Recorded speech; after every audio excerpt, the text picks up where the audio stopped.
The fluorescent lights buzzed overhead as I lay on the emergency room gurney, my heart monitor beeping weakly in the sterile silence.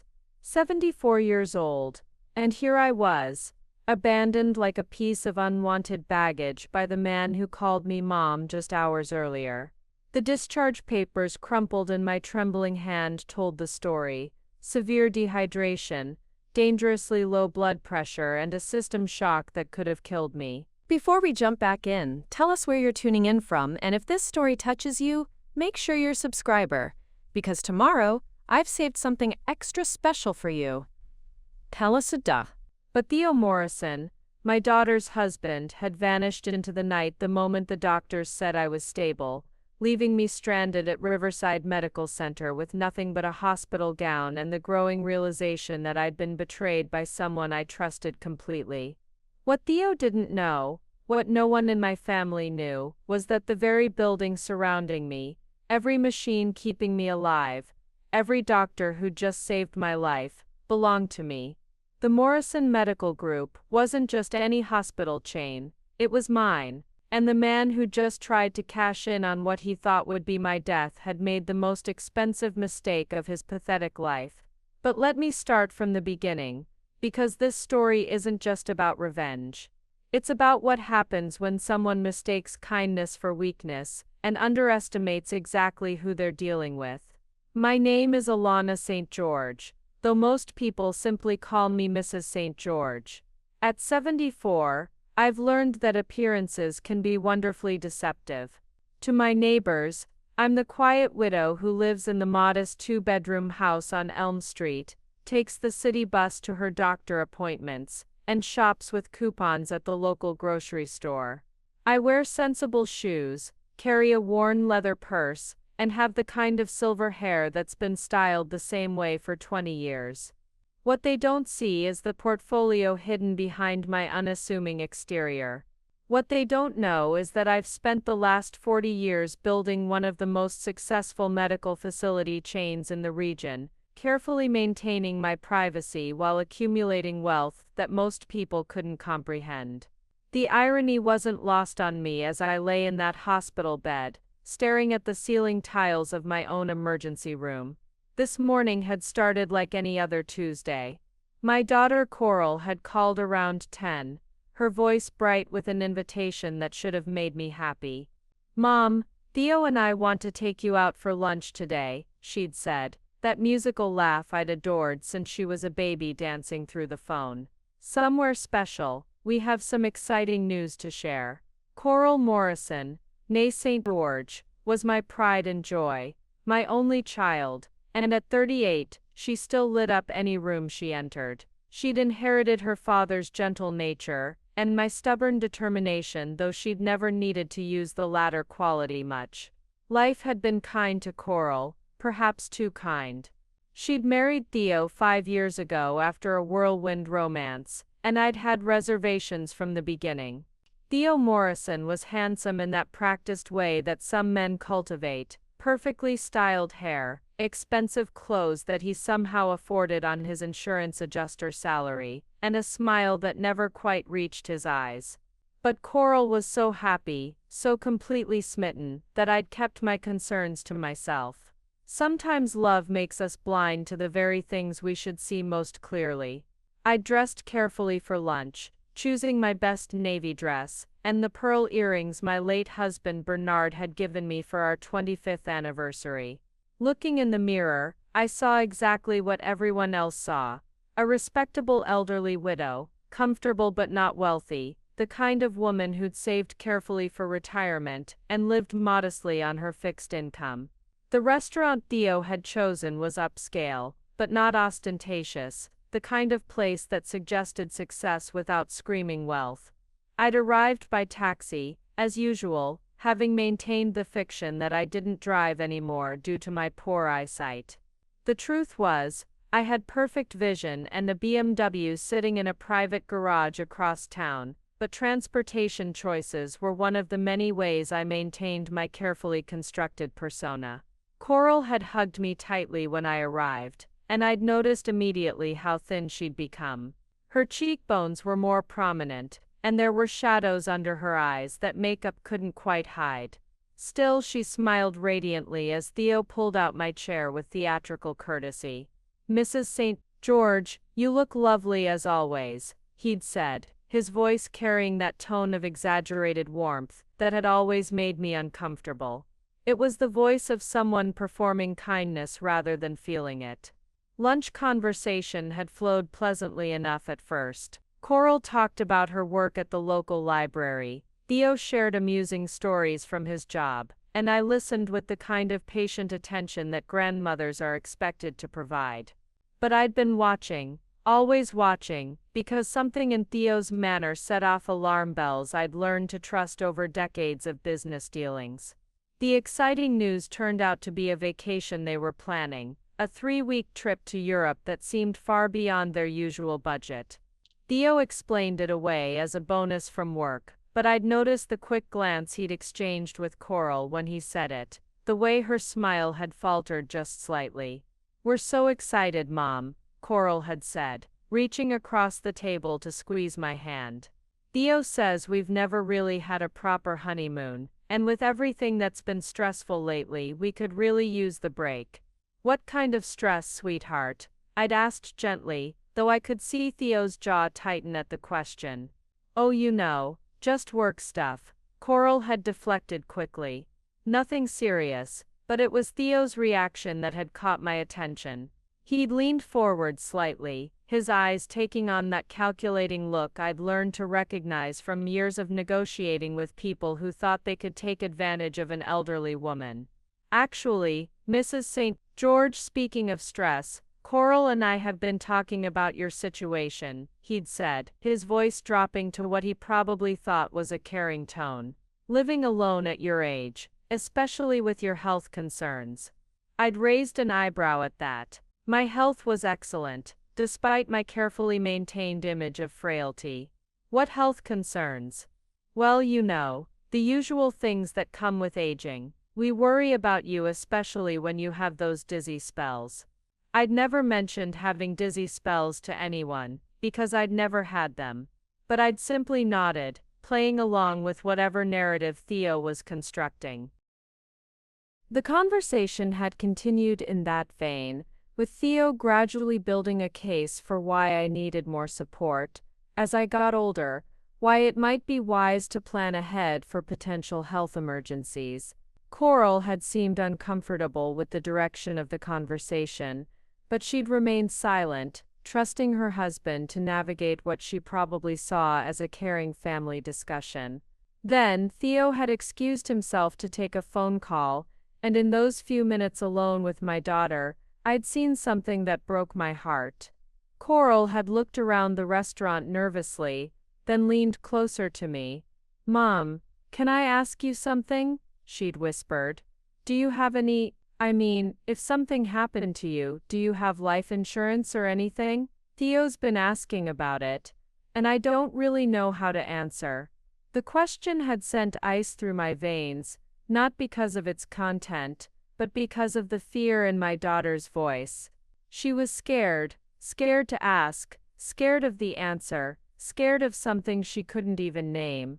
"Why would Theo need to know about my insurance policies, sweetheart? He says it's important for family financial planning. He says we should understand all our resources, in case of emergencies."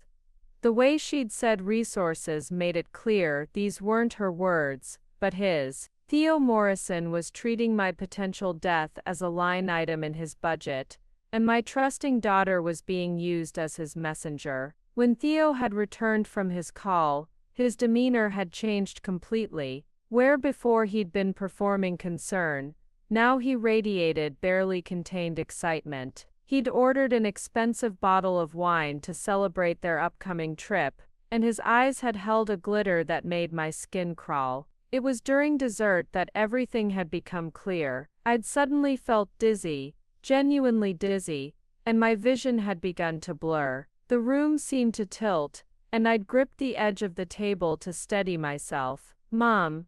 Coral had jumped up, alarmed, but Theo had been quicker. "Don't worry, sweetheart. I'll take care of this," he'd said smoothly, already signaling for the waiter. Probably just her blood pressure medication. We should get her to the hospital to be safe. Preparing and narrating this story took us a lot of time, so if you are enjoying it, subscribe to our channel. It means a lot to us. Now back to the story.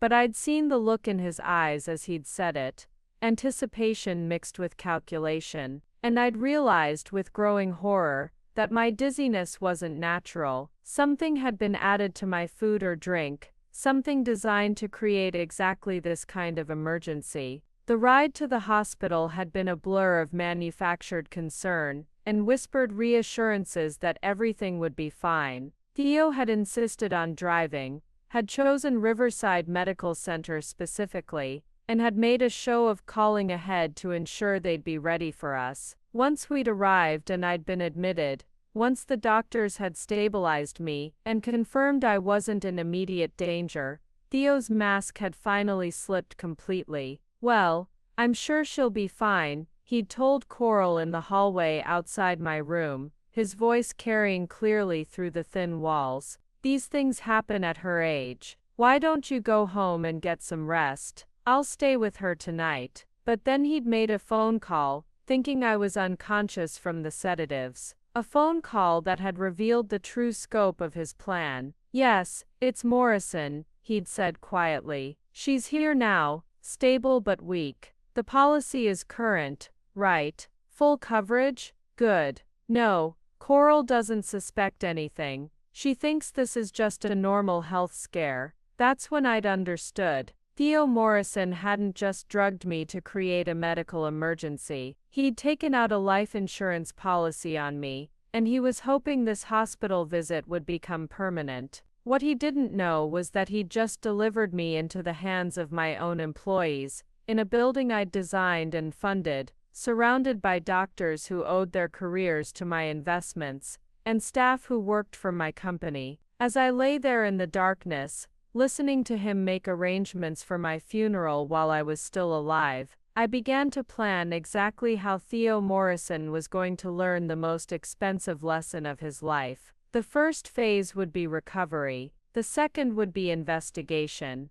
and the third would be justice so complete that he'd spend the rest of his life understanding exactly what happens when you try to murder someone who owns the very institution you're counting on to help you get away with it. The morning sunlight had streamed through my kitchen window as I'd prepared for what I thought would be a pleasant lunch with my family. My routine was carefully maintained: simple breakfast, morning tea, and 30 minutes reviewing the financial reports that arrived by secure courier each Tuesday. To any observer, I appeared to be reading the newspaper. In reality, I was analyzing the quarterly performance of Morrison Medical Group's 7 facilities across 3 states. The numbers had been excellent as usual. Patient satisfaction scores remained high, our emergency departments were operating at optimal efficiency, and the new cardiac wing at our flagship hospital was already showing impressive returns on investment.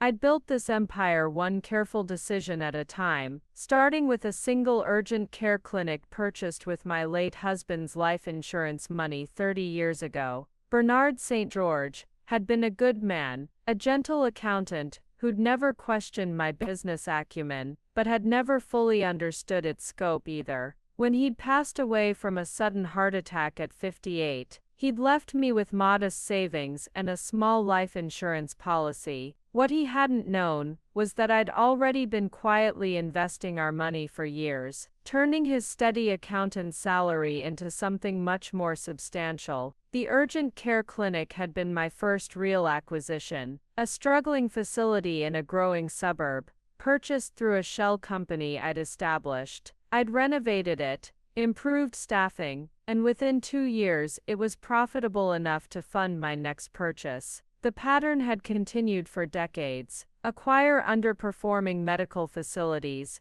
improve operations, and reinvest the profits into larger acquisitions. Now, Morrison Medical Group owned everything from small clinics to major hospitals, surgical centers to rehabilitation facilities. The name had been chosen carefully, common enough to avoid attention, professional enough to inspire confidence. No one suspected that Mrs. Alana St. George, the quiet widow who took the bus to her doctor appointments, was actually the sole owner of a medical empire worth over $300 million. The secrecy hadn't been vanity or eccentricity. In the medical business, I'd learned early that being known as a wealthy woman made you a target for every desperate patient seeking free care, every con artist with a sob story, and every family member who suddenly discovered they needed financial help. More dangerously, it made you a target for people like Theo Morrison. I'd noticed the signs from the beginning of his relationship with Coral, the expensive clothes that didn't match his claimed income, the way he'd steered conversations toward my living situation, my health, my plans for the future. The subtle questions about my finances disguised as caring concern.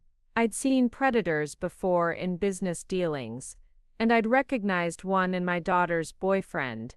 But Coral had been so happy, so completely enamored, that I'd chosen to watch and wait rather than interfere directly.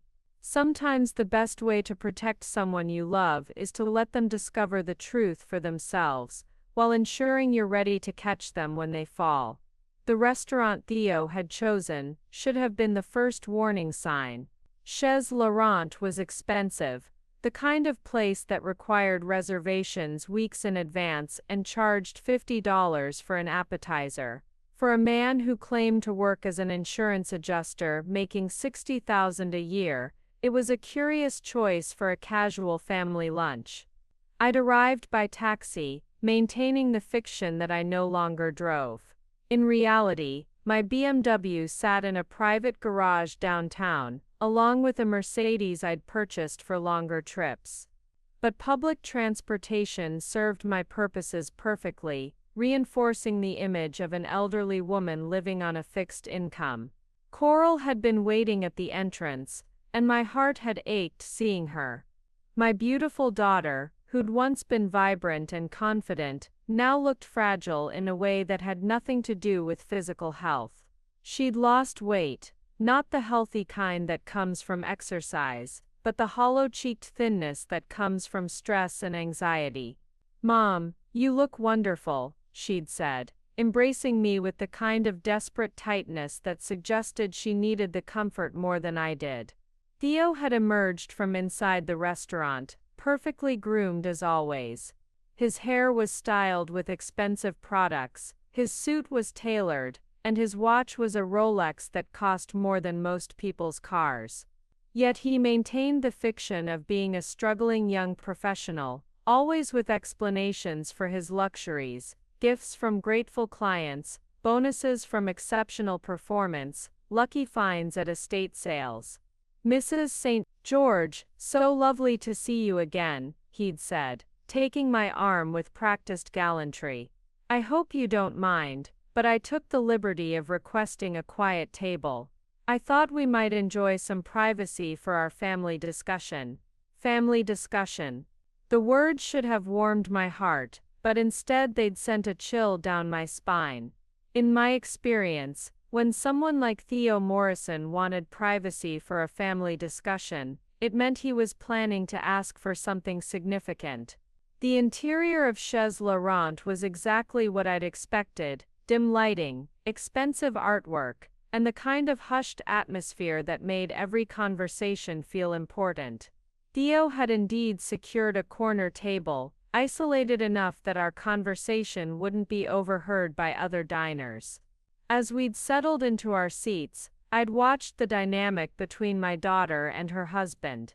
Coral had seemed nervous, constantly glancing at Theo as if seeking permission before speaking. When the waiter had arrived to take our drink orders, she'd started to request her usual white wine, then caught Theo's sharp look and changed her order to water instead. "We're being careful about expenses," she'd explained to me quietly, but I'd seen the shame in her eyes. In a restaurant where Theo had just ordered a $40 glass of scotch, my successful librarian daughter was denying herself a $15 glass of wine. The conversation had started pleasantly enough. Theo had been charming, asking about my health, my neighbors, my daily routine. But I'd noticed how his questions probed deeper than casual interest warranted. He'd wanted to know about my doctor visits, my medications, my energy levels. He'd expressed concern about my living alone, wonder about whether I'd considered safer alternatives for someone my age. Coral had participated reluctantly, clearly uncomfortable with the direction of the discussion, but unwilling to contradict her husband in public. I'd watched her growing distress, as Theo had painted an increasingly dire picture of my supposed vulnerability, an elderly woman living alone, managing on a limited income, potentially facing health crises without adequate support. "The thing is, Mrs. St. George," Theo had said, leaning forward with what he probably thought was caring intensity, "Coral and I love you so much that we worry constantly about your well-being. We've been discussing ways we might be able to help, to ensure you're properly cared for as you continue aging." The word aging had been delivered with particular emphasis, as if it were a disease I was suffering from rather than a natural process. I'd simply nodded encouragingly, curious to see where this performance was leading. "We've even been thinking," he'd continued, "that it might be wise to discuss some practical matters. Things like your medical preferences, your financial arrangements, perhaps even looking into life insurance policies that could help cover unexpected expenses." There it was. The real purpose of this expensive lunch, delivered with the kind of smooth professionalism that suggested Theo had given this speech before. He wasn't just concerned about my health, he was inventory checking my death benefits. But what had truly alarmed me was Coral's reaction. She'd stiffened at the mention of life insurance, her face going pale, and she'd shot her husband a look that was equal parts confusion and distress. This wasn't the first time they'd discussed this topic, and my daughter was clearly uncomfortable with whatever plans Theo had been making. That's when I'd realized the full scope of what I was dealing with. Theo Morrison wasn't just a garden variety gold digger hoping to benefit from his wife's inheritance. He was actively planning for my death, calculating the financial benefits, and positioning himself to profit from what he assumed would be my modest estate. What he couldn't have known was that he was having this conversation with someone who'd spent decades outmaneuvering men exactly like him, who'd built a fortune by recognizing predators and responding strategically to threats. The rest of lunch had continued with increasing tension, Theo growing more aggressive in his suggestions, while Coral grew more withdrawn and frightened. By the time dessert arrived, I'd made my decision about how to handle this situation. I was going to give Theo Morrison exactly what he thought he wanted: food. A medical emergency that would put me in the hospital. But instead of the vulnerable elderly woman he expected to exploit, he was about to discover that he'd just delivered the owner of the entire medical system into her own facility, surrounded by staff who'd do anything to ensure my recovery and well-being. The irony would have been amusing if the stakes weren't so serious. Theo Morrison was about to learn that sometimes the best place to plan someone's destruction is from a position they've unknowingly given you absolute power over. The transition from concerned son-in-law to calculating predator had been so subtle that I almost admired Theo's skill. As our dessert plates were cleared away, he'd suggested we take a walk through the restaurant's garden area to help with digestion. But I'd caught the way his eyes had tracked the busboy collecting our dishes, ensuring that any evidence of what he'd done would be whisked away to the kitchen. That's when I'd realized the dizziness wasn't coincidence, it was chemistry. "You know, Mrs. St. George," Theo had said as we'd stepped onto the restaurant's terrace, his hand supportive but firm on my elbow, "I've been thinking more about what we discussed regarding your future care needs." Coral had trailed behind us, her anxiety palpable. She'd been checking her phone obsessively, and I'd noticed her hands were trembling slightly. Whatever dynamic existed between her and Theo, It was clear that she was deeply uncomfortable with this conversation, but felt powerless to stop it. I actually took the liberty of doing some research, Theo had continued, his voice taking on that practiced tone of someone delivering a prepared presentation. There are some excellent assisted living facilities in the area, places where you could have professional medical supervision while still maintaining your independence. The suggestion had been delivered with the kind of smooth confidence that suggested he'd spent considerable time planning this approach. But what had caught my attention was the specific facilities he'd mentioned: Sunset Manor, Golden Years Residence, Peaceful Gardens. I'd known them all by reputation, and none of them were known for their quality of care. They were, however, all known for being extremely expensive and having remarkably high mortality rates among their residents. "That's very thoughtful of you to research this, Theo," I'd said carefully, "but I'm quite happy living independently for now." Of course, he'd replied quickly. "But the thing about aging is that changes can happen suddenly. One day you're fine, the next day you're facing a medical emergency that requires immediate decisions about care." As if on cue, my vision had begun to blur more severely. The garden around us had started to tilt and shift, and I'd felt my heart rate increasing in a way that had nothing to do with anxiety. Whatever Theo had slipped into my food or drink was beginning to work more aggressively. "Mom, are you okay?" Coral had asked, suddenly alert to my distress. "You look pale," but Theo had been ready with his response. "She mentioned feeling a little dizzy earlier," he'd said smoothly. "I think it might be her blood pressure medication. Sometimes the dosage needs adjustment as we age." I'd never mentioned feeling dizzy, and I wasn't taking blood pressure medication, but Theo had delivered the lie with such practiced ease that even Coral had accepted it as fact. He'd been building a narrative about my health for weeks, possibly months, creating a foundation of supposed medical issues that would make this moment seem natural and expected. "We should probably get her checked out," he'd continued, already pulling out his phone. "Just to be safe. I know the staff at Riverside Medical Center, they're excellent with elderly patients." The choice of hospital hadn't been random. Riverside was known for being efficient but impersonal, the kind of place where an elderly woman might easily be overlooked or misdiagnosed. It was also, coincidentally, where Theo claimed to have connections that would ensure I received proper care. What he didn't know was that Riverside Medical Center was the flagship facility of Morrison Medical Group, the hospital I'd personally overseen the renovation of just 3 years ago. Every department head, every senior nurse, every administrator knew my name and face. They just knew me as the owner who preferred to maintain her privacy, not as Mrs. St. George, the elderly widow from Elm Street. The ride to the hospital had been a master class in manipulation. Theo had insisted on driving, claiming that calling an ambulance would be unnecessarily dramatic for what was probably just a minor episode.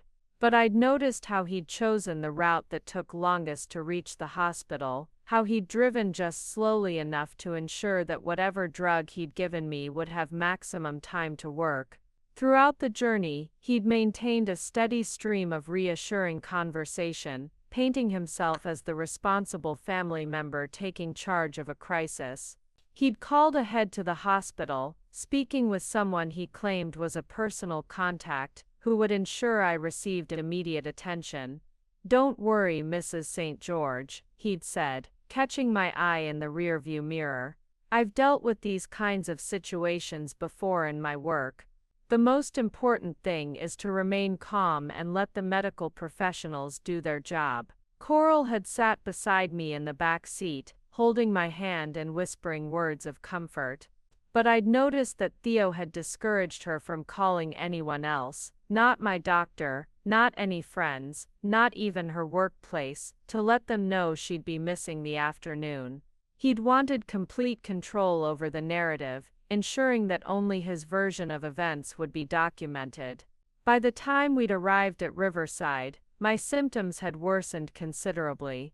The world was spinning around me, my heart was racing, and I'd been genuinely concerned about what Theo had given me. But even through the haze of whatever drug was affecting my system, I'd been analyzing his behavior, noting the details that would become evidence later. The emergency room intake had been exactly what Theo had orchestrated. I'd been wheeled in as an elderly woman suffering from what appeared to be a medical emergency, with my concerned son-in-law providing all the relevant information to the staff. He'd been articulate and helpful, explaining my history of dizzy spells and medication issues, painting a picture of a woman whose health was more fragile than she wanted to admit. She's been having these episodes more frequently, he'd told the intake nurse, his voice perfectly calibrated to sound worried but not panicked. Her daughter and I have been trying to convince her to see her doctor, but you know how stubborn older people can be about admitting they need help. I'd wanted to speak up, to correct his lies, but the medication in my system had made coherent speech nearly impossible. I'd been able to do little more than listen, as Theo constructed a false medical history that would justify whatever outcome he was hoping for. The most chilling moment had come when the nurse had asked about my emergency contacts and medical insurance. Theo had smoothly provided information that he shouldn't have had, policy numbers, primary care physician details, even my social security number. He'd been planning this for far longer than I'd realized, systematically gathering the personal information he'd need to navigate my medical care. I have her power of attorney. He'd lied smoothly when the nurse had questioned his authority to make medical decisions on my behalf. Her daughter and I are her primary caregivers. Coral had looked confused at this claim, but she'd been too distressed about my condition to question it in the moment. Theo had been counting on her emotional state to prevent her from thinking clearly about the legal and practical implications of what he was saying. But what had truly terrified me was the phone call he'd made while I was being processed for admission. Thinking I was unconscious from the sedatives they'd given me, he'd stepped into the hallway and made a call that had revealed the true scope of his planning. "Yes, it's Morrison," he'd said quietly, and I'd felt ice in my veins at the use of his surname in this context. "She's here now, looking pretty bad. The doctors are concerned about her heart rate and blood pressure. No, Coral doesn't suspect anything. She thinks this is just a normal health scare." There had been a pause while he'd listened to whoever was on the other end of the call. "The policy is definitely active, right? Full coverage as of last month? Good. And you're sure about the beneficiary arrangement? Excellent. I'll keep you updated on her condition." That's when I'd understood the full scope of Theo Morrison's plan. He hadn't just drugged me to create a medical emergency, he'd taken out a life insurance policy on me, naming himself as the beneficiary. He was hoping that this hospital visit would result in my death, either from whatever he'd given me, or from complications he was planning to ensure would occur. But as I'd lain there in that hospital bed, surrounded by the beeping of monitors and the antiseptic smell of medical equipment, I'd realized that Theo had made the most catastrophic miscalculation of his criminal career. He'd just delivered me into a building I owned, staffed by people who worked for me, equipped with resources I'd personally funded. And while he was making plans for my funeral, I was beginning to plan exactly how he was going to learn what happened when someone tried to murder the person who owned the very institution they were counting on to help them get away with it. The first phase would be my recovery, which was now guaranteed, since my own medical staff would move heaven and earth to ensure my survival. The second phase would be gathering evidence of his crimes, which would be easier than he could imagine since I had access to every record, every security camera, and every witness in the building. The third phase would be justice so complete and devastating that Theo Morrison would spend the rest of his life understanding exactly what it meant to underestimate the wrong person. The night shift at Riverside Medical Center brought a different energy to the hospital corridors. The overhead lights were dimmed to allow patients rest, and the constant bustle of daytime activity gave way to the quiet efficiency of skeleton crews, managing emergencies and monitoring the critically ill. It was during these quiet hours that I found myself truly alone with the gravity of my situation. Theo had left around midnight, after making another phone call in the hallway that I'd pretended not to hear. This time, his conversation had been more detailed, more chilling in its casual discussion of my potential demise. The doctor says her condition is stable but concerning, he'd reported to his unknown contact, something about her heart rhythm and kidney function. They're keeping her for observation, but at her age, these things can deteriorate quickly. There had been a pause, and then no, I don't think we need to do anything else. The medication I gave her should be enough to stress her system. If she doesn't recover naturally, well, that's just the way these things go sometimes. Coral had stayed longer, holding my hand and whispering reassurances until the nurses had finally convinced her to go home and rest. My poor daughter had been exhausted by the emotional strain of the day, and I'd watched her struggle between wanting to stay by my side and accepting Theo's gentle insistence that she needed to take care of herself too. "I'll come back first thing in the morning, Mom," she'd promised, kissing my forehead. "Theo says the doctors are optimistic, and you're in good hands here." The irony of that statement would have been amusing if the circumstances weren't so dire. I was indeed in good hands. The best hands, in fact, since this was my own facility, but Coral had no way of knowing that her mother wasn't just another elderly patient at risk of becoming a statistic. After they'd left, I'd lain in the darkness of my private room, listening to the rhythm of my heart monitor, and taking inventory of my situation. The medication Theo had given me was clearly something designed to mimic cardiac distress. My heart rate was elevated, my blood pressure was dangerously low, and I was experiencing the kind of systemic stress that could indeed be fatal in someone my age with actual health problems. But what Theo didn't know was that I'd been maintaining excellent health for decades, not just through the careful diet and exercise routine I'd developed, but through regular executive physicals at my own medical facilities. My baseline health was that of someone 20 years younger, and my medical team had detailed records of every aspect of my cardiovascular system. The night nurse who'd been assigned to monitor me was someone I didn't recognize, a young woman named Karen Clausen, who moved with the kind of quiet efficiency that suggested years of experience in critical care. She'd been checking my vitals every hour, noting the concerning patterns in my heart rhythm and blood pressure, but treating me with the kind of professional compassion she'd show any patient.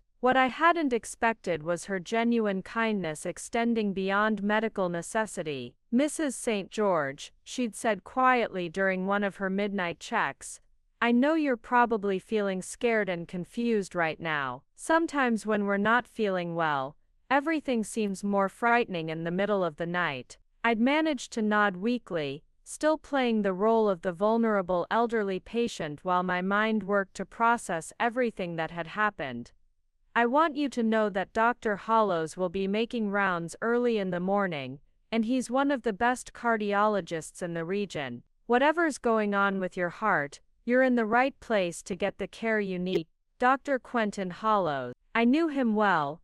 I'd personally recruited him from Johns Hopkins 3 years ago, offering him a position as head of cardiology and the resources to build a program that would rival any in the country. He was brilliant, dedicated, and completely unaware that his most challenging patient of the week was actually his employer. But it was Karen's next comment that had truly touched me, and reminded me why I'd devoted my life to healthcare in the first place. "I also wanted to tell you that your son-in-law seems like a very caring man," she'd said, adjusting my IV line with gentle precision. "He was asking a lot of detailed questions about your condition and treatment options. It's nice to see family members who are so involved in their loved ones' care. The irony was heartbreaking. This dedicated nurse, who'd probably chosen her profession out of genuine desire to help people, had no idea that the caring family member she'd praised was actually the person responsible for my condition.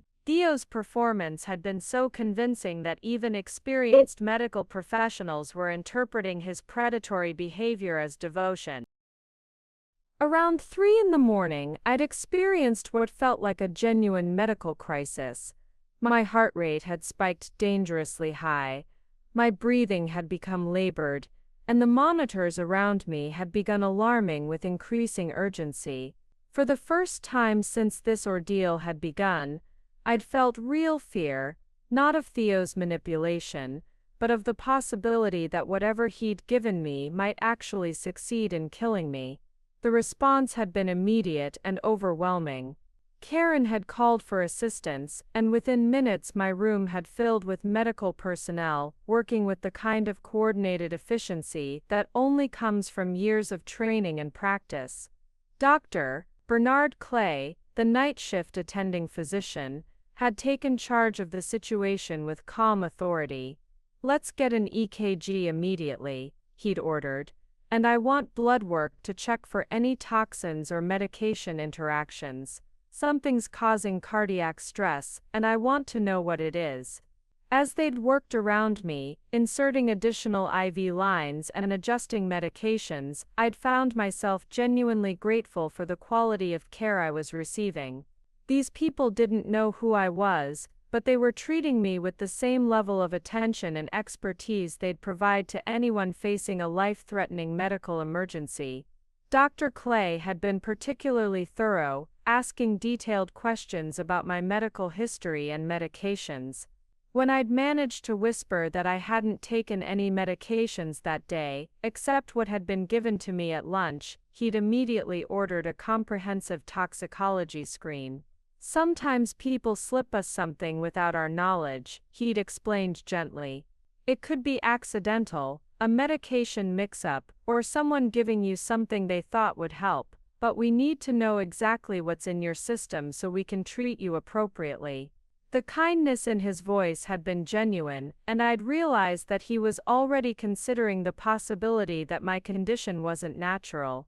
As the head of emergency medicine, another position I'd personally funded, Clay had undoubtedly seen cases of elder abuse before, and his clinical instincts were clearly raising red flags about my situation. By dawn, the toxicology results had confirmed what we'd all suspected. I'd been poisoned with a combination of medications designed to cause cardiac distress. The specific cocktail suggested someone with medical knowledge had carefully calculated dosages intended to create a life-threatening emergency, without leaving obvious traces. But what Theo hadn't counted on was the quality of care available at Riverside Medical Center, or the sophisticated testing capabilities I'd invested in over the years. His carefully planned natural medical emergency was about to be exposed as attempted murder, documented by the very medical professionals he'd been counting on to either overlook the evidence or misinterpret the symptoms. As Dr. Clay had reviewed the test results with me, his expression had grown increasingly grim. "Mrs. St. George, I need to ask you some difficult questions," he'd said quietly. "The substances we found in your blood don't match any medications you should have been taking. Someone gave you a combination of drugs that could have killed you. Do you have any idea who might have done this, or when it might have happened?" That's when I'd made the decision to begin revealing the truth about my situation. Not everything, not yet, but enough to ensure that Theo's crimes would be properly documented and investigated. "Doctor," I'd said, my voice still weak but growing stronger, "I think my son-in-law may have put something in my food at lunch yesterday, and I think he was hoping I wouldn't survive the night." The transformation in Dr. Clay's demeanor had been immediate. What had been a medical emergency was now a criminal investigation, and I was no longer just a patient, I was a victim who'd survived an attempted murder. But I was also something else that neither Dr. Clay, nor anyone else in that room suspected. I was the person who owned the very institution that had just saved my life, and I was about to use every resource at my disposal to ensure that Theo Morrison faced justice for what he'd tried to do. Dr. Clay's revelation about the poisoning had shifted everything, but I knew I had to be strategic about how much truth I revealed and when. As the morning light filtered through my hospital room window, I found myself in the unique position of being both victim and secret authority figure in the same institution. Mrs. St. George, Dr. Clay had continued, his voice taking on the careful tone medical professionals use when dealing with potential criminal cases. I'm going to need to contact hospital administration and possibly law enforcement about this situation. Attempted poisoning is a very serious matter. I'd nodded weakly, playing my role while internally calculating the best way to handle what was about to unfold. Doctor, before you make those calls, there's something else I need to tell you. Something that might change how this situation is handled. He'd leaned forward attentively, probably expecting me to reveal additional details about Theo's behavior, or perhaps other family members who might be involved in elder abuse. Instead, I'd reached into my purse, the worn leather bag that Theo had dismissed as the accessory of a woman with limited means, and pulled out a business card. Not one of the simple cards I used for casual interactions, but the heavy stock card with embossed lettering that I reserved for serious business matters. Dr. Clay had taken the card, and I'd watched his expression change as he'd read it. His eyes had widened, then narrowed as he'd looked from the card to me and back again. Morrison Medical Group, he'd read aloud slowly. Alana St. George, Chairman and Chief Executive Officer. She looked up at me with complete bewilderment. I don't understand. This says you're the owner of this hospital, I'd finished quietly, and 6 others throughout the region. I'm also the person who personally approved your hiring 3 years ago, Dr. Clay, though we've never met formally until now. The silence that had followed was profound. I'd watched him process this information, seen the moment when he'd realized that the elderly poisoning victim in his care was actually his ultimate employer, the person whose vision and resources had built the very facility where he worked. But you live on Elm Street, he'd said finally, as if trying to reconcile my modest public persona with the reality of my business empire. You take the city bus, you shop with coupons. Privacy is a luxury when you're wealthy, Dr. Clay, and one I've maintained carefully for decades. But when someone tries to murder you, privacy becomes secondary to survival. I'd adjusted my position in the hospital bed, feeling stronger as the antidotes they'd given me continued to work. Right now, I need you to understand that this attempted poisoning isn't just a crime against an elderly widow. It's an attempt to murder the person who employs over 3,000 people and owns assets worth hundreds of millions of dollars. Dr. Clay had sunk into the chair beside my bed, still staring at the business card. Your son-in-law tried to poison you for your money, among other things. I believe he's taken out a life insurance policy on me, and he was hoping that this hospital visit would become permanent. What he didn't realize is that he'd just delivered me into the hands of my own medical team. The irony hadn't been lost on either of us. Theo's carefully planned murder attempt had placed me in the safest possible location, surrounded by professionals who had every reason to ensure my complete recovery and well-being. Mrs. St. George, Dr. Clay had begun, then stopped himself. I'm sorry, I don't know how to address you in this situation. Alana is fine, doctor, and right now I need your help with something that goes beyond medical care. I need this attempted murder documented thoroughly, but I also need it handled discreetly until I can coordinate a comprehensive response to Mr. Morrison's crimes. I'd seen him straighten in his chair, recognizing that this was no longer just a medical situation but a complex criminal and business matter that required careful handling. What do you need from me? First, I need you to ensure that my medical records from this incident are completely secure. No one should have access to them except you and the medical personnel directly involved in my care.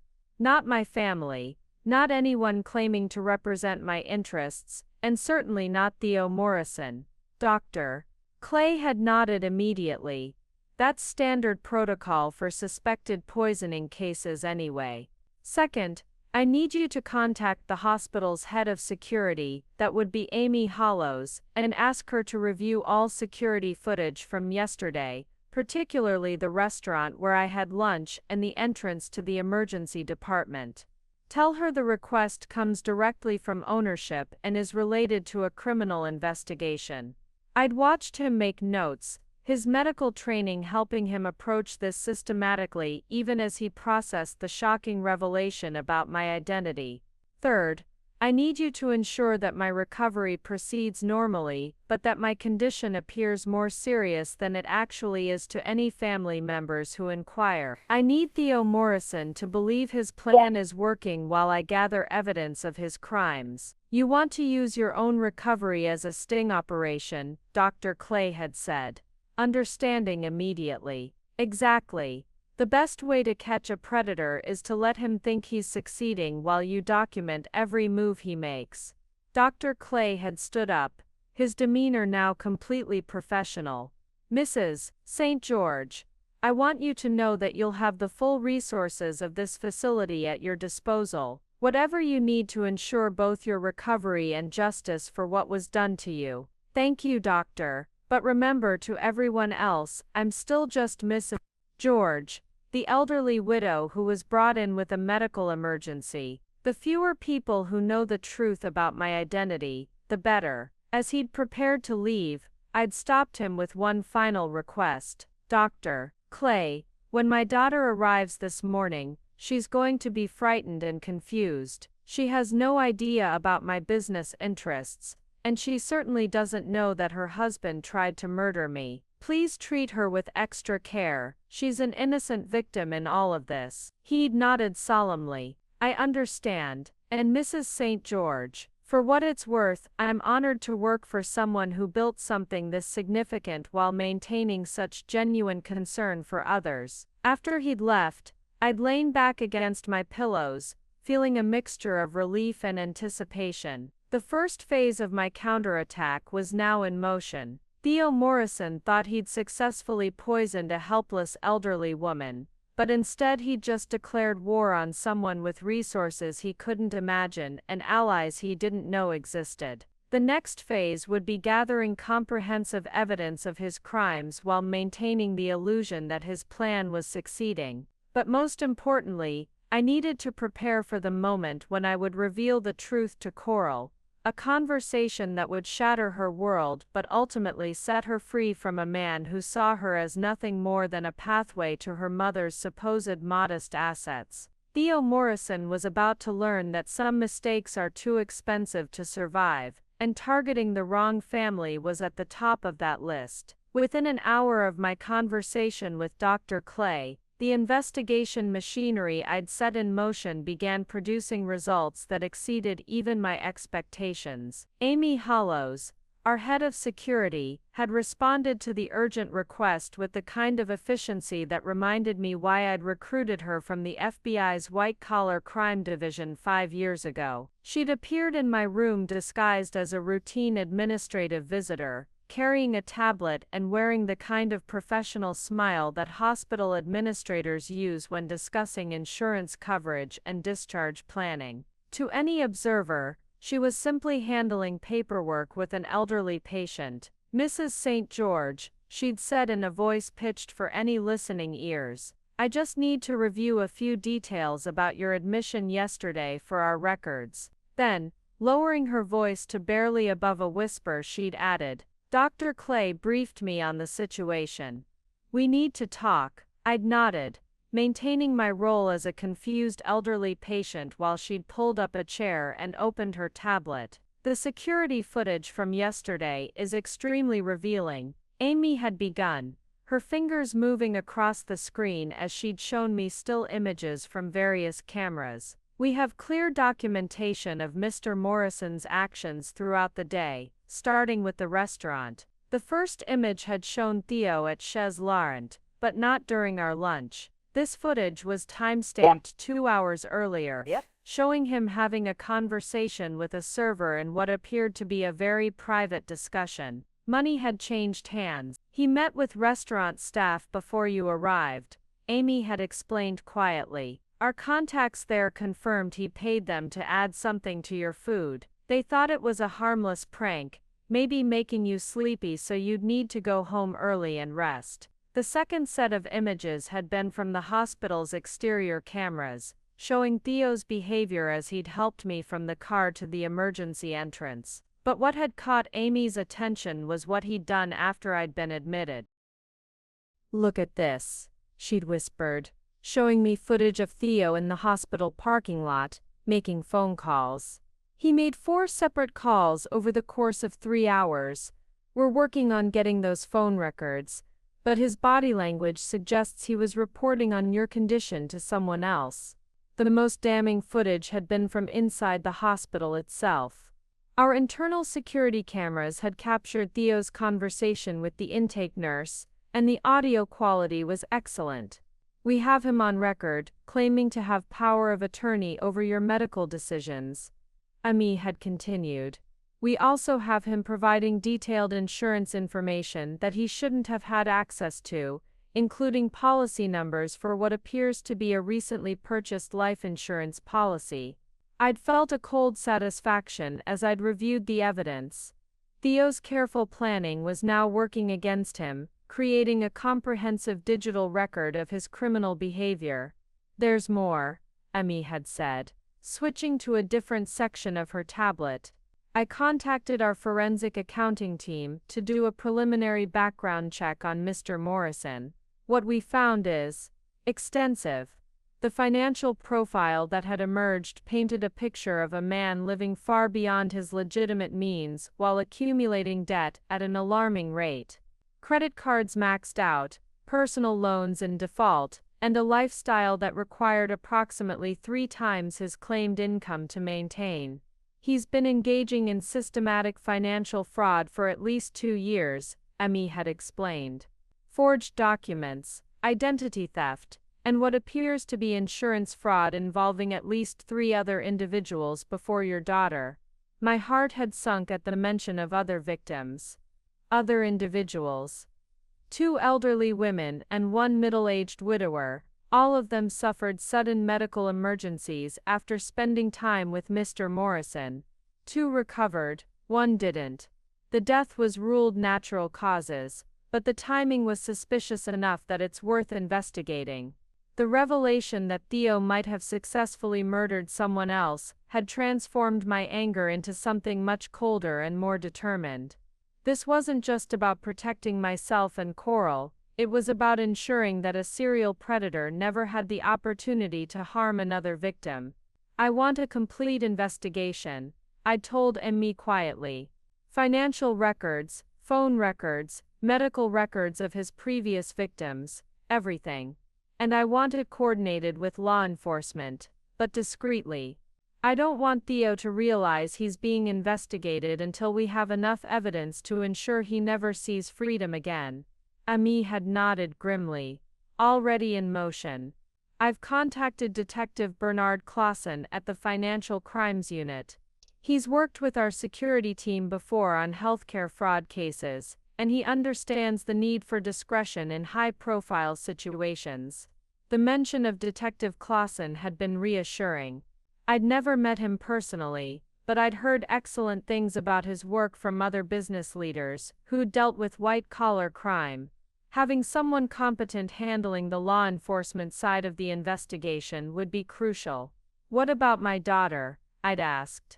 "She's going to arrive soon, and she'll be expecting to see her concerned husband caring for her sick mother. We've briefed the nursing staff on the situation. They'll maintain normal protocol, but will be documenting everything Mr. Morrison says and does. If he tries to make any medical decisions on your behalf or attempts to access information he shouldn't have, we'll have it recorded." Amy had paused. consulting her tablet again. There's one more thing. Mr. Morrison called the hospital this morning, asking about visiting hours and your condition. He specifically asked about your prognosis, and whether there had been any changes overnight. The eagerness in his inquiry had been telling. A genuinely concerned family member would be hoping for improvement. Theo had been hoping for deterioration. What did they tell him? Exactly what you requested. That your condition is stable but concerning, and that the doctors are monitoring you closely for potential complications. He seemed satisfied with that response.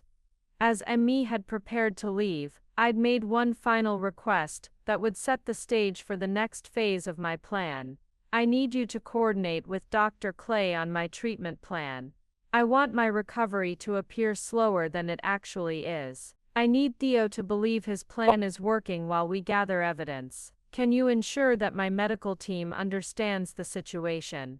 Already handled, Dr. Clay has briefed the key personnel, and they understand that your apparent condition and your actual condition may not align for the next few days. After ME had left, I'd lain in my hospital bed processing the scope of what we'd uncovered in just a few hours. Theo Morrison wasn't just a greedy son-in-law looking to inherit from his wife's elderly mother. He was a calculating serial predator who'd been systematically targeting vulnerable people for years, possibly committing murder in the process. But he'd made one crucial mistake in choosing me as his next victim. Instead of targeting a helpless elderly woman with modest savings, he'd declared war on someone with the resources to expose his entire criminal enterprise and ensure that he faced justice for every life he'd destroyed.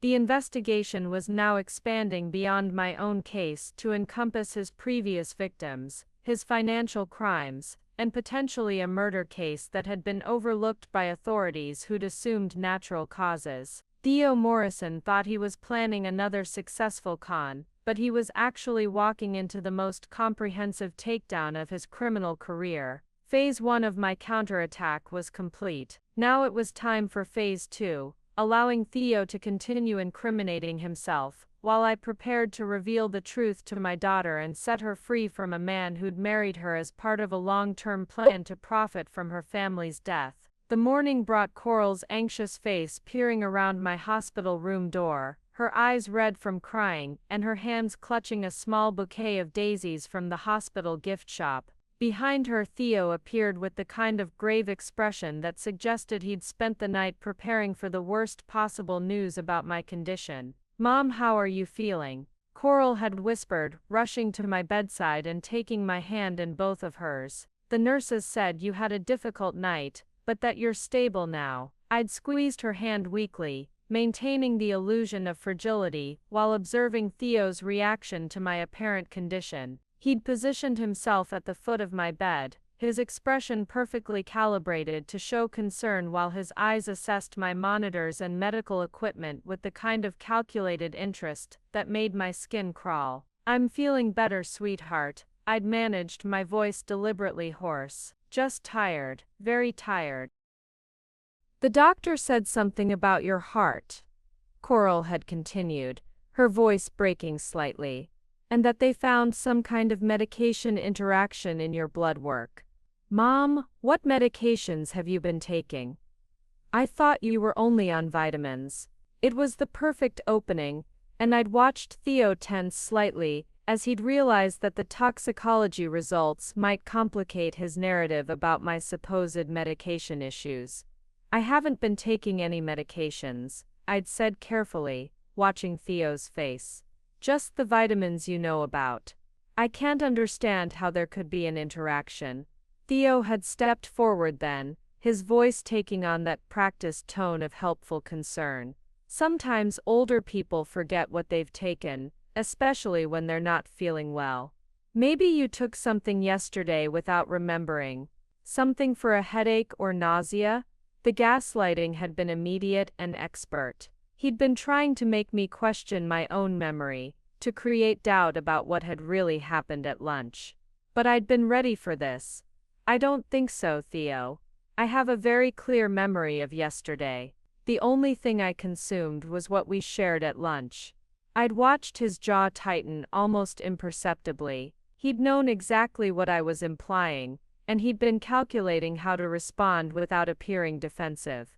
Well, restaurant food can be unpredictable, he'd said smoothly. Maybe something was contaminated, or they used ingredients that didn't agree with you.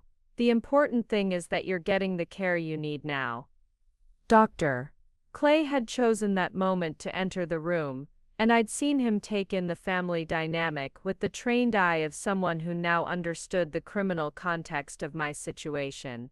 Good morning, Mrs. St. George. How are you feeling today? He'd consulted his tablet, then looked up at Coral and Theo. And you must be the family members. I'm Dr. Clay, the attending physician. Theo had immediately stepped forward, extending his hand with practiced confidence. Theo Morrison, Mrs. St. George's son-in-law. Thank you so much for taking care of her. We're all very concerned about her condition. Of course, I was hoping to speak with you about her treatment plan. Dr. Clay had glanced at me, and I'd given him the slightest nod. Mrs. St. George experienced significant cardiac stress yesterday, likely from some kind of toxic exposure. We're still investigating the source. Toxic exposure, Coral had gasped, her hand flying to her mouth. What kind of toxins? A combination of substances that shouldn't have been in her system. Medications that can cause dangerous heart rhythm disturbances when combined improperly. Dr. Clay had been watching Theo carefully as he delivered this information. The good news is that we've identified the compounds, and we're treating them appropriately. I'd watched Theo process this information, seen him realize that his carefully chosen poison cocktail had been not only detected, but specifically identified. His composure had slipped for just a moment, long enough for me to see genuine fear in his eyes. Is she going to be okay? He'd asked, and I'd caught the subtle emphasis on the word is. Not will she be, but is she present tense, as if he were asking about a current state, rather than future recovery. Her condition is stable but still concerning. Dr. Clay had replied, following the script we'd established. At her age, these kinds of toxic exposures can have lasting effects. We'll need to monitor her closely for the next several days. Theo had nodded gravely, but I'd seen the flash of satisfaction in his eyes. The prognosis Dr. Clay had described was exactly what he'd been hoping to hear, serious enough to potentially justify a fatal outcome, but not so severe as to trigger immediate investigation. Doctor, Theo had said, I hope you don't mind me asking, but what's the typical recovery time for something like this? We want to make sure we're prepared to provide whatever support she needs. The question had been phrased to sound caring, but I'd heard the underlying calculation. Theo had been trying to determine how long he'd need to maintain his performance before his plan reached its intended conclusion. That's difficult to predict. Dr. Clay had answered carefully. Much depends on how her system responds to treatment over the next few days. Some patients recover fully, others experience complications that can be more serious. After Dr. Clay had left, Theo had excused himself to make phone calls, claiming he needed to contact his work and arrange time off to help care for me. But I'd watched him through the window as he'd paced in the hallway, speaking urgently into his phone with the kind of body language that suggested he was reporting progress to someone who had a vested interest in the outcome. Alone with Coral, I'd seen my daughter's genuine anguish over my condition, and it had broken my heart to know that she was mourning what she thought might be her mother's impending death, while the man she loved was actually orchestrating it. Mom, I'm so scared, she'd whispered, tears streaming down her face. I can't lose you. You're all I have left of Dad, all I have left of our family. The cruel irony had been overwhelming. Coral thought she had Theo as family too, had no idea that the man she'd married saw her primarily as an access point to her mother's supposed assets. She'd been mourning the potential loss of her only family while living with someone who was actively trying to destroy that family for profit. Sweetheart, I'd said gently, I need you to promise me something. If anything happens to me, If my condition gets worse, I want you to be very careful about the decisions you make afterward. What do you mean? I mean that sometimes when people are grieving, they make financial decisions or sign legal documents without thinking clearly. Promise me you won't make any major changes to your life without taking time to think them through. Coral had nodded through her tears, not understanding that I was trying to protect her from the post-funeral financial manipulation that Theo was undoubtedly already planning. When Theo had returned from his phone calls, his demeanor had shifted to something more confident, more expectant. Whatever conversation he'd had in the hallway had apparently gone well from his perspective. The good news, he'd announced to Coral, is that my supervisor is very understanding about family emergencies. I've arranged to take extended leave so I can be here to help coordinate your mother's care. Extended leave. The phrase had sent chills through me as I'd realized that Theo was positioning himself to be present for whatever he expected to happen next. He wasn't just hoping for my death, he was planning to be here to manage the aftermath, to guide Coral through her grief, while positioning himself to benefit from the insurance policies and inheritance he thought would follow. But what Theo Morrison didn't realize was that every phone call he made, every conversation he had, every decision he thought was advancing his plan, was actually being documented by security professionals who now understood exactly what kind of predator they were dealing with. His extended leave from work would give him plenty of time to incriminate himself further, while I used every resource at my disposal to build a case that would ensure he spent the rest of his life paying for the lives he destroyed, and the one he was still trying to take. By the third day of my hospital stay, Theo had grown comfortable enough with what he perceived as my declining condition to begin making more concrete plans. The medical team had been masterful in their performance, reporting steady deterioration in my vital signs while privately ensuring my actual recovery progressed normally. To Theo's eyes, his plan was working perfectly. It was during afternoon visiting hours that he'd finally revealed the full scope of his intentions. Coral had stepped out to get coffee from the cafeteria, leaving us alone for what Theo had clearly been anticipating as a crucial conversation. "Mrs. St. George," he'd said, pulling his chair closer to my bed and speaking in the kind of hushed tones reserved for deathbed conversations, "I think we need to talk about some practical matters while you're still lucid enough to make important decisions." I'd turned my head toward him slowly, maintaining the appearance of an elderly woman struggling with the effects of whatever had made her ill. "What kind of decisions, Theo?" "Well, the doctors have been honest with me about your prognosis," he'd lied smoothly. "They're concerned that your condition might continue to deteriorate. As someone who cares about you and Coral, I think it's important that we discuss your end-of-life preferences and your final wishes." The audacity had been breathtaking. Here was a man who'd poisoned me discussing my end-of-life preferences as if my potential death were a natural consequence of aging rather than the direct result of his criminal actions. "I've taken the liberty of researching some options," he'd continued, pulling out a folder that he'd apparently prepared in advance. "There are some excellent hospice facilities in the area, places where you could be comfortable while receiving appropriate palliative care." He'd opened the folder to reveal brochures for the same substandard facilities he'd mentioned at the restaurant, expensive institutions with poor reputations and high mortality rates. But now I'd understood his selection criteria.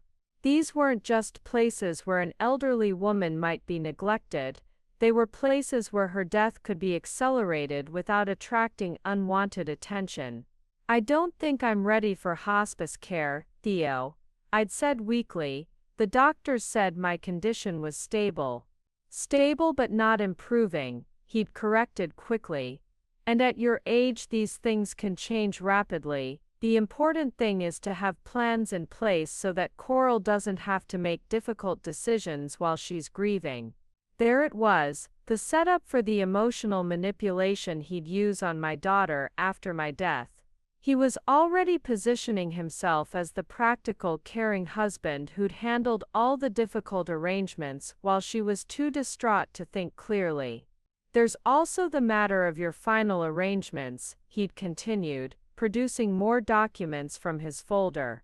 Funeral planning, estate matters, that sort of thing. I know it's uncomfortable to discuss, but I want to make sure Coral isn't burdened with these details when the time comes. I'd watched him lay out pre-printed forms for funeral arrangements, estate planning documents, and what appeared to be insurance claim paperwork. He'd been so confident in his plan's success that he'd actually prepared the administrative aftermath of my murder. I notice you've given this considerable thought, I'd observed quietly. I just want to be prepared. Coral is going to need support, and I want to make sure I can provide it. He'd leaned forward, his voice taking on a more urgent tone. There is one thing that would make this easier for everyone involved. What's that? If you could sign some simple paperwork now, while you're still able to make clear decisions. Nothing dramatic, just basic authorizations that would allow me to handle necessary arrangements on Coral's behalf if something happens to you suddenly. He'd produced a final set of documents, and even in my weakened state, I'd been able to see what he was really asking for. Power of attorney documents that would give him control over my supposed assets. Insurance beneficiary changes that would redirect any death benefits to him. Authorization forms that would allow him to make medical decisions on my behalf. These would just make things simpler for Coral, he'd explained, his tone suggesting that signing these documents would be an act of maternal consideration. She wouldn't have to deal with legal complications while she's mourning. The manipulation had been expertly crafted. He'd presented his attempt to gain control over my estate as a kindness to my daughter, a way to spare her additional grief during a difficult time. But I'd understood the real purpose. These documents would ensure that Theo controlled every aspect of my death and its aftermath, from medical decisions that could hasten my demise to financial arrangements that would funnel my supposed assets directly to him. I'll need to read through these more carefully, I'd said, accepting the documents with hands that trembled more from anger than weakness. Of course, he'd replied quickly. But I hope you'll consider signing them soon. These things can happen very suddenly at your age, and I'd hate for legal complications to make Coral's grief even more difficult. The implied threat had been subtle but clear.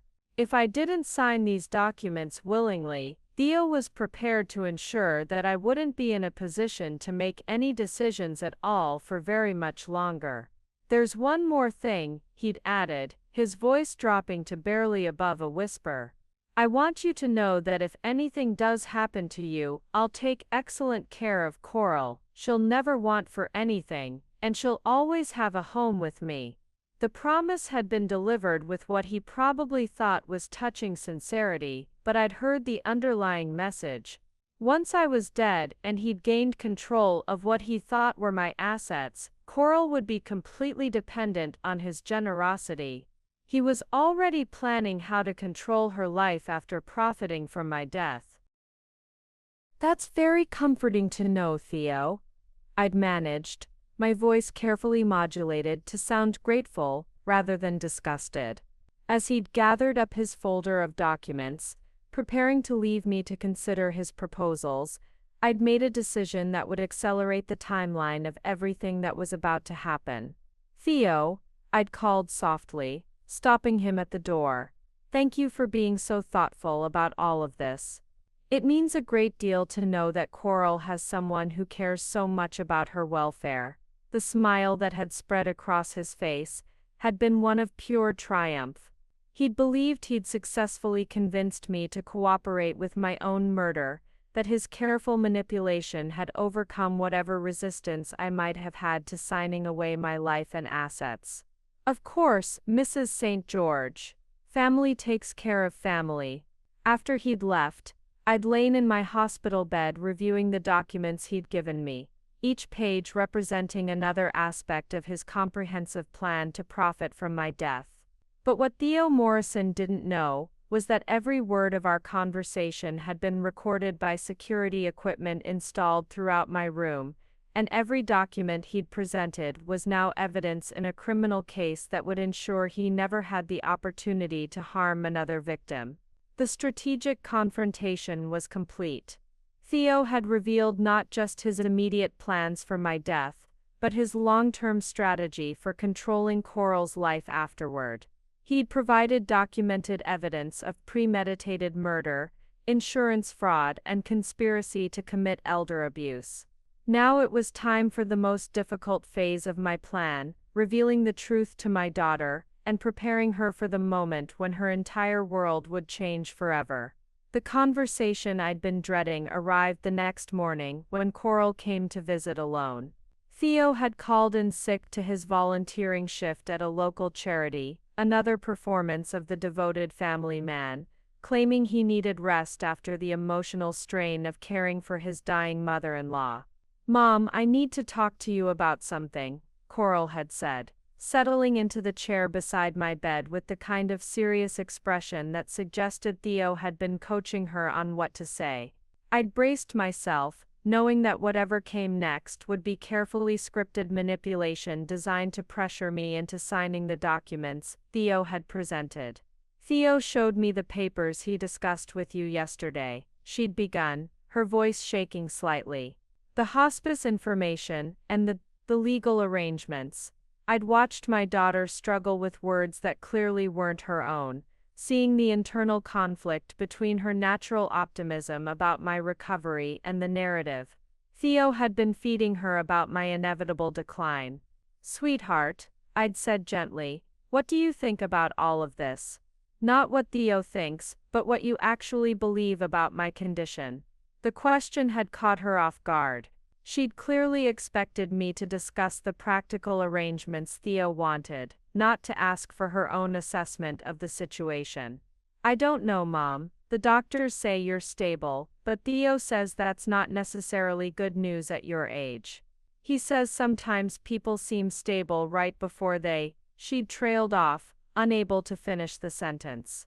"Right before they what, Coral? Before they take a turn for the worse," she'd whispered, tears starting to form in her eyes. "He says he's seen it before through his work, that older people can seem fine and then just not be fine anymore." The psychological manipulation had been expertly executed. Theo had been using his supposed professional experience to plant seeds of doubt about my recovery, preparing Coral to accept my death as inevitable, even while I appeared to be improving. "Coral, I need you to listen to me very carefully," I'd said, reaching for her hand. "What I'm about to tell you is going to be difficult to hear, but it's important that you understand what's really happening here." She'd leaned forward, her expression shifting from resignation to confusion as she'd heard something in my tone that suggested this wasn't going to be the conversation she'd expected.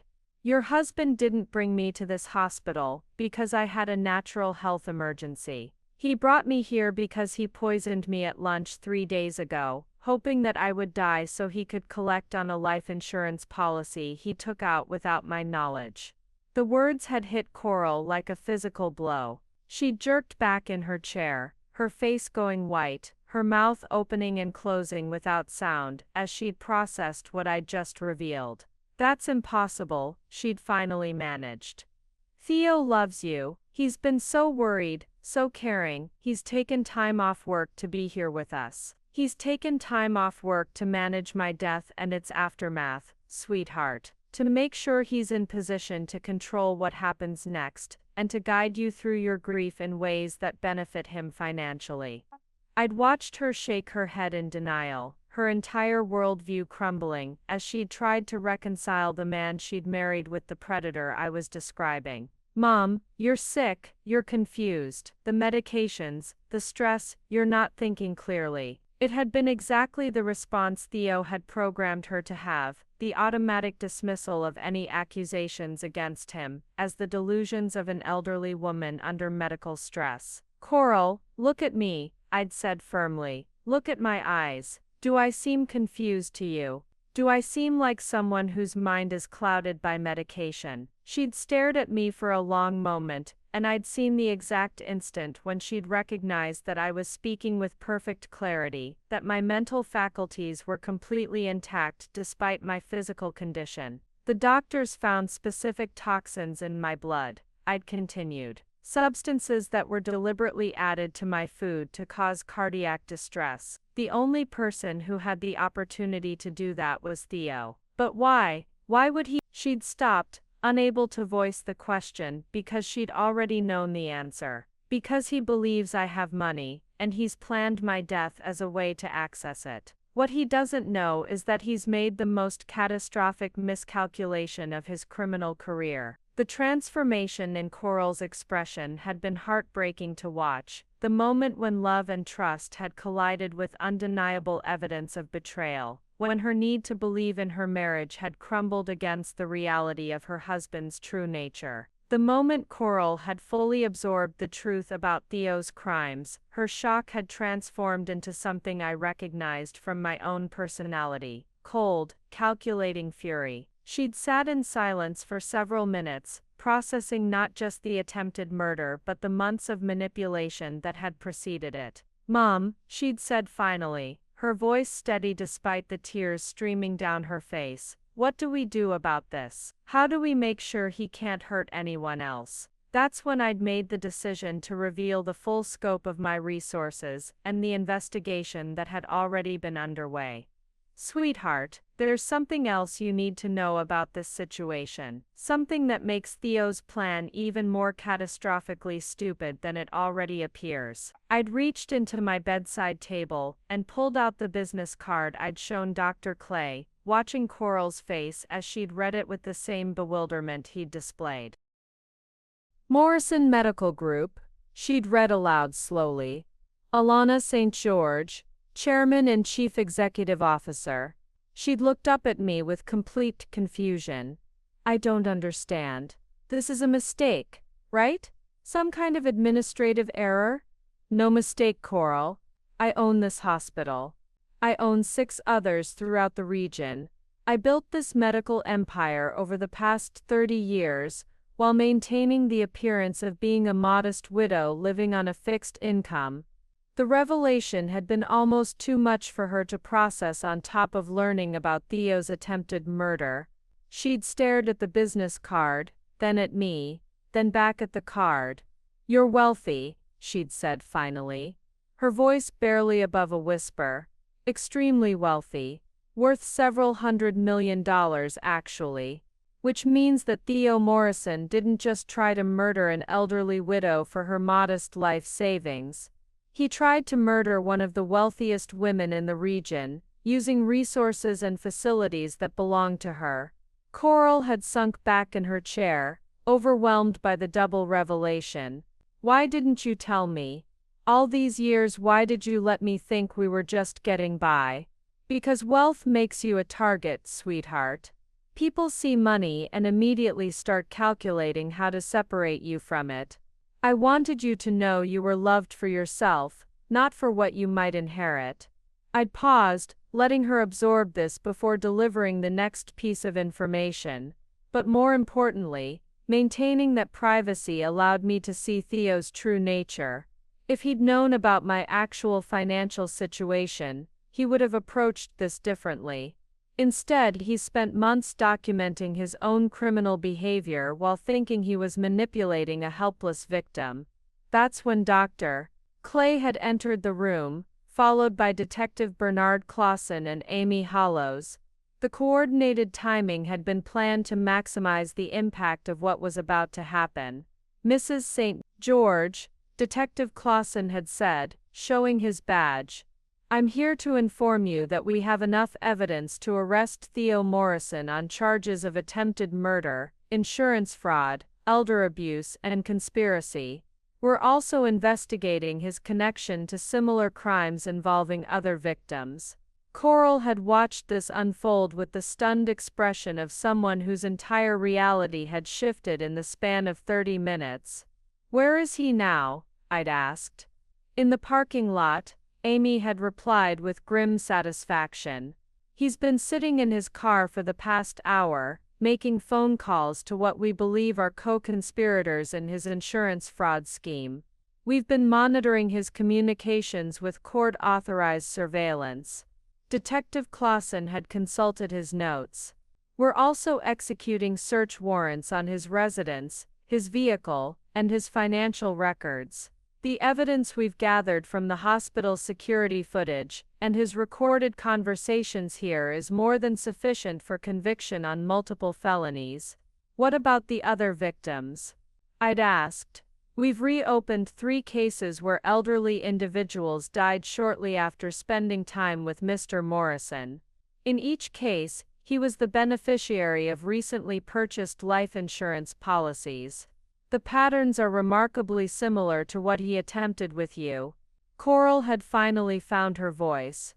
"You're saying he's killed people before, that this isn't the first time? We believe your husband is a serial predator who's been targeting vulnerable individuals for at least 3 years." Detective Clausen had confirmed. "What makes this case different is that he chose a victim with the resources to fight back and the institutional support to ensure justice. Through the window, we'd been able to see the arrest taking place in the parking lot. Theo had been surrounded by unmarked police vehicles, his confident demeanor evaporating as he'd realized his carefully constructed plan had collapsed completely. "He's going to prison for the rest of his life," I'd told Coral gently. "And you're going to be free to rebuild your life exactly as you choose, with resources that will ensure you never have to depend on anyone again." As we'd watched Theo being placed in handcuffs and led away, Coral had gripped my hand tightly. "I should have seen it," she'd whispered. "I should have known what kind of man he was. He's a professional predator, sweetheart. Recognizing manipulation is your strength, not his weakness, but you'll never have to worry about someone like him again, because now you'll know exactly what signs to watch for." The systematic takedown was complete. Theo Morrison's criminal career had ended with overwhelming evidence, multiple charges, and the kind of comprehensive investigation that would ensure he never saw freedom again. The trial of Theo Morrison began 6 months later in a courtroom packed with victims, their families, and media representatives, who'd been drawn to what prosecutors called one of the most comprehensive elder abuse cases in the state's history. I sat in the front row, no longer concealing my identity or resources, watching as the man who'd tried to murder me faced the full weight of the justice system. The evidence presented was overwhelming. Security footage from the restaurant showing Theo's pre-lunch meeting with staff, hospital recordings of his conversations planning my death, phone records documenting his coordination with insurance fraud co-conspirators, financial records proving he'd taken out life insurance policies on multiple victims without their knowledge. "Ladies and gentlemen of the jury," the prosecutor had begun her opening statement, "this is not a case about a desperate man making a single terrible decision. This is about a calculating predator who spent years perfecting a system of murder for profit, targeting the most vulnerable members of our society." Theo sat at the defendant's table looking dramatically different from the confident manipulator who'd poisoned me nearly a year ago. Prison had aged him, and the expensive clothes and groomed appearance had been replaced by the hollow-eyed desperation of someone who finally understood the scope of his miscalculation. The prosecution's case had been methodical and devastating. Dr. Clay testified about the specific toxins found in my system and their intended effects. Amy Hollows presented the security evidence showing Theo's premeditation and his phone calls celebrating what he'd thought was my impending death. But it was the testimony of his previous victims that had been most powerful. Patricia Hollows, a 72-year-old widow from 2 towns over, described how Theo had courted her lonely daughter, gained access to her home, and systematically poisoned her over several weeks before she'd grown suspicious and sought medical help. He told my daughter I was getting confused, that I was imagining things. Patricia had testified, her voice strong despite her age. He convinced her I needed to be in a facility, and he'd already chosen one where the survival rates were terrible. If I hadn't gotten lucky with a doctor who recognized the symptoms of poisoning, I'd be dead, and he'd have collected on a $200,000 life insurance policy I never agreed to. The financial evidence had been equally damning. Forensic accountants had traced Theo's spending patterns, showing how he'd used victims' money to maintain his expensive lifestyle while planning their deaths to access larger insurance payouts. The defendant treated human lives as line items in a business plan, the prosecutor had continued. He calculated the cost of maintaining relationships with vulnerable people against the profit potential of their deaths, and he chose murder every single time. Coral had testified about the psychological manipulation she'd endured, the systematic isolation from friends and family, the gradual erosion of her confidence and independence. Her composure had been remarkable as she'd described living with a man who'd married her primarily as access to her mother's supposed assets. "He made me feel like I was going crazy," she'd said quietly. "Every instinct I had about his behavior, he convinced me was paranoia or jealousy. He was so skilled at making me doubt my own judgment, that I started believing I was lucky he tolerated my suspicions." The defense had attempted to portray Theo as a man overwhelmed by financial pressure who'd made poor decisions but wasn't a cold-blooded killer. But the evidence of premeditation was too comprehensive, the pattern of behavior too clear. Detective Clausen had testified about the broader investigation that had uncovered at least 7 other potential victims, including 2 deaths that were now being reclassified as homicides based on the patterns they'd discovered in Theo's behavior. Mr. Morrison didn't just target elderly individuals, he'd explained to the jury. He specifically chose people who appeared isolated and financially vulnerable. He'd spend months building relationships, gaining trust, and positioning himself to benefit from their deaths. What he didn't realize was that Mrs. St. George was neither isolated nor vulnerable, and she had resources he couldn't imagine. The moment of Theo's complete defeat had come when I'd taken the witness stand. No longer the frail elderly woman he'd tried to murder, I'd faced him directly as I'd described the systematic nature of his crimes and the investigation that had brought him to justice. Mr.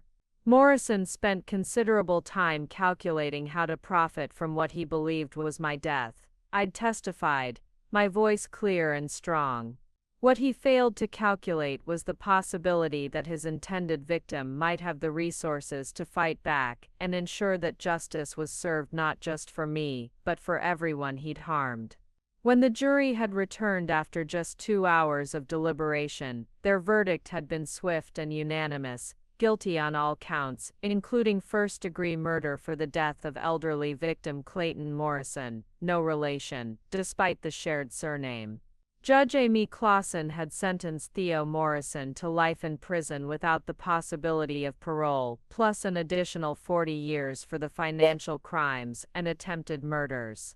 "Morrison," she'd said from the bench, "you exploited the trust and love of vulnerable people in the most calculated way possible.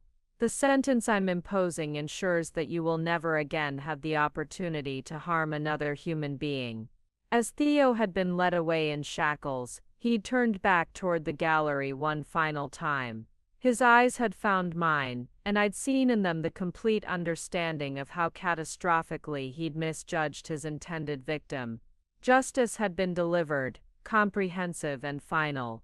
2 years after Theo Morrison's conviction, I stood in the conference room of the St. George Foundation for Elder Safety, watching my daughter address a gathering of healthcare professionals, law enforcement officers, and social workers from across the region.